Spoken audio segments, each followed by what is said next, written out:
Bismillahirrahmanirrahim. Assalamualaikum warahmatullahi wabarakatuh. Salam sejahtera buat kita semuanya. Wahayyikum bitahiyyatil Islam, tahiyatan min indi rahman. Hamdan wa syukran lillah, wassalatu wassalamu ala rasulillah. Amma ba'du. Bersyukur kepada Allah dengan mengucap Alhamdulillahi rabbil alamin. Bersalawat kepada Nabi besar kita Muhammad dengan mengucap Allahumma sholli ala Sayyidina Muhammad wa ala ali Sayyidina Muhammad. Alangkah bersyukurnya pada kesempatan kali ini saya dapat berbicara dan membawakan sebuah materi, karena sekitar 1 atau 2 minggu yang lalu saya mendapatkan sebuah materi yang apik tentang public speaking, bagaimana kita berbicara di depan banyak orang, langsung oleh ahlinya. Beliau Al-Mukarram Dr. Hajah Yati Haryati MPD, dosen Bahasa Indonesia Prodi Pendidikan Bahasa Arab dan Teknik Informatika di UIN Sunan Gunung Jati Bandung. Beliau juga sering mengisi seminar-seminar. Beliau juga pembisnis, bahkan beliau juga seorang motivator. Bapak Ibu, teman-temanku yang saya hormati, perkenalkan, nama saya Syahrul Mahrami. Saya mahasiswa dari Universitas Islam Negeri Sunan Gunung Jati Bandung, Fakultas Tarbiyah dan Keguruan, Prodi Pendidikan Bahasa Arab. Teman-temanku, siapakah di antara kalian yang ingin lebih khusyuk ketika sholat dan lebih memahami setiap bacaannya? Katakan saya. Siapakah di antara teman-teman yang ingin membaca Al-Quran dengan mengerti tanpa harus melihat tarjamahnya? Katakan saya. Kali ini saya akan membawakan sebuah materi tentang pentingnya mempelajari bahasa Arab. Imam Al-Ghazali, seorang filsuf dan teolog muslim Persia abad pertengahan, seorang ulama dan cendekiawan muslim dengan karangan kitabnya yang sangat banyak. Salah satu kitab yang paling terkenal lah kitab Ihya Ulumuddin. Beliau, Imam Al-Ghazali, berbahasa Arab. Ulama 4 madhab atau imam 4 madhab, di antaranya Imam Hanafi, Imam Maliki, Imam Syafi'i dan Imam Hambali. Beliau jenius dan brilian pun berbahasa Arab. Sayyiduna Muhammad, Nabi dan Rasul kita, panutan dan suri tauladan kita, orang terbaik nomor 1 di dunia, berbahasa Arab. Al-Quranul Karim, kitab yang amat mulia, kitab yang sangat agung, berbahasa Arab. Lantas, apakah hati kita tidak tergerak untuk mencintai, memperdalami bahasa Arab? Ada 5 alasan mengapa kita harus mempelajari bahasa Arab. Yang pertama adalah bahasa Arab adalah bahasa Al-Quran.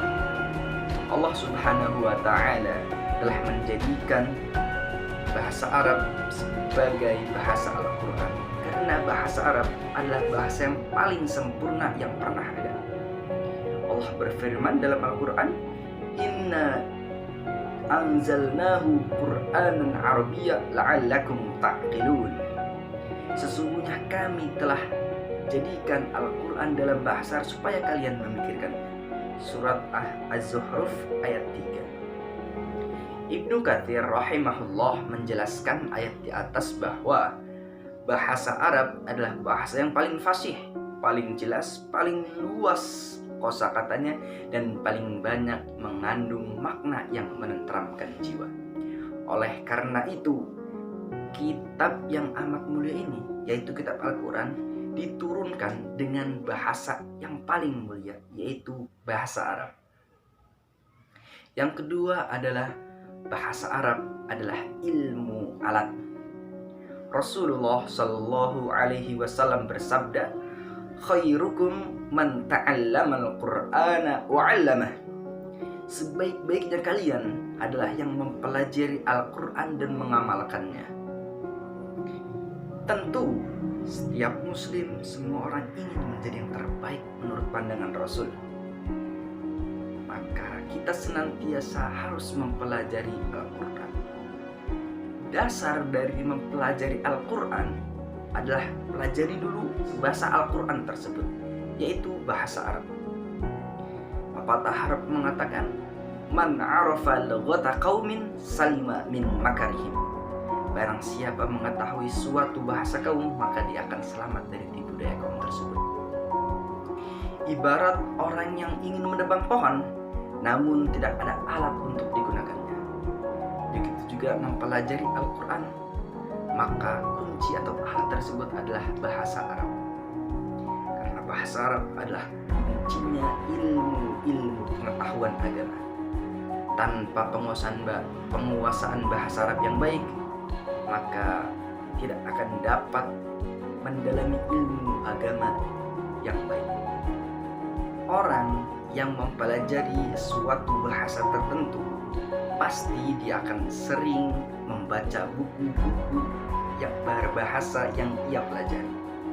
Begitu juga orang yang mempelajari bahasa Arab, tentu dia akan senang dan bersemangat membaca kitab-kitab para ulama, membaca hadis Nabi, membaca Al-Quran, bahkan sampai menghafal dan mentadabburinya. Yang ketiga adalah bahasa Arab adalah bahasa pemersatu umat. Kita sholat menggunakan bahasa Arab. Allahu Akbar, itu bahasa Arab. Sampai ada kalau bukan bahasa Arab maka batal sholatnya. Mana ada orang sholat menggunakan bahasa lain. Allahu Akbar, inna salati, my praying, wa mahyaya, my life, wa mamati, my death, lillahi ta'ala, for you, oh my God. Mana ada? Semuanya harus memakai bahasa Arab. Mau yang dari Turki sana, mau yang dari Maroko Barat sana, mau yang dari Asia Tenggara, Indonesia ini, ketika semuanya berkumpul di Masjidil Haram, Bismillahirrahmanirrahim, Alhamdulillahi Rabbil Alamin, Ar-Rahmanirrahim, Maliki Yaumiddin. Semuanya mengerti dan faham, karena bahasa Arab bahasa pemersatu umat. Yang keempat adalah bahasa Arab menentukan kualitas ibadah seseorang. Teman-temanku yang saya banggakan, tentu berbeda kualitas doa seorang hamba yang mengerti apa yang dia minta dan dia ucapkan, dengan seseorang yang meminta namun tidak mengerti akan ucapannya.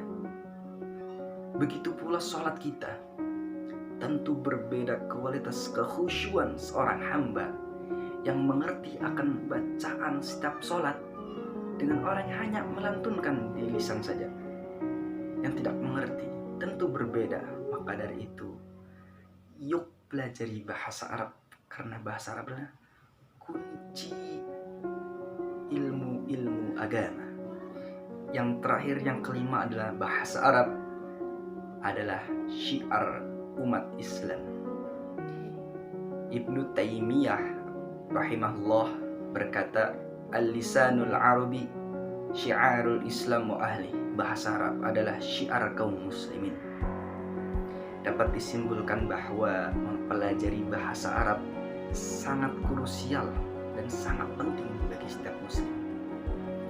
Oleh karena itu, sudah seharusnya bagi seorang muslim untuk mencintai bahasa Arab, belajar dan berusaha menguasainya. Umar bin Khattab radhiyallahu anhu berkata, "Ta'allamul Arabiyyah fa innaha min dinikum." Belajarlah bahasa Arab karena bahasa Arab adalah bagian dari agama kalian. Wallahu a'lam. Ihdinas siratal mustaqim. Lastu bi khairin minkum wa ahsana minkum. Assalamualaikum warahmatullahi